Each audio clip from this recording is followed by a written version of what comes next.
ഉണ്ട്. ഉണ്ടോ? അടുത്തത് പറ. കല 1. ആ, കല 1. ആ പിന്നെ ആ ഞാന് സ്വാമി പറയാത്ത ഒരു കാര്യം ഞാൻ വാങ്ങിച്ചിട്ടുണ്ട്. എന്തുവാ? 1 കിലോ കപ്പയും കൂടെ വാങ്ങിച്ചു. അതെന്തിനാ കപ്പ? ഹോമം കഴിഞ്ഞ് പുഴുങ്ങി തിന്നരുതോ? എന്റെ ദൈവമേ, അത് അതിനല്ല കലം, അതിനല്ല. എന്തിനാ? നിങ്ങളുടെ പൊടിയെ കൊച്ചാണ്ട് ആത്മാവിനെ പിടിക്കാനാ. അയ്യോ, ഇവിടെ കപ്പ പിഴുങ്ങാനല്ല കലം. നല്ലൊരു കാര്യം ചെയ്താലും വാങ്ങിച്ചല്ലേ, നമുക്ക് ഈ ഹോമത്തിനകത്തോട്ട് ചുട്ട് തിന്നാം. പക്ഷെ ഉള്ളു വേഗമൊന്നും എനിക്കറിയത്തില്ല. ആ, ഇവിടെ ഉള്ളു വെന്തിരിക്കുവോ ഇപ്പം?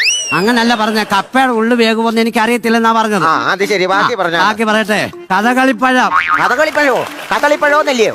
ഒരു കായ അങ്ങ് വെട്ടി മാറ്റിയാ പോരെ? ഏതാ ഈ കൊണ്ടുവന്നതിനകത്തോ? കഴിഞ്ഞാൻ വെട്ടും. കറക്റ്റ് അളവിനുള്ള പഴമാ പറഞ്ഞേക്കുന്നത്. അടുത്തത് പറ കേട്ടോ. പിന്നെ 6 വെറ്റ. ആരാ, സ്വാമിയുടെ ഭാര്യയാന്നോ? അത് 2 വെറ്റ. ഞാൻ പറഞ്ഞത് 6 വെറ്റ. 6 വെറ്റ വാങ്ങിച്ചിട്ടുണ്ട്. വിളക്കത്തിരി. എന്താ ഈ ലൈറ്റിന് അത്ര വെട്ടം പോരാ?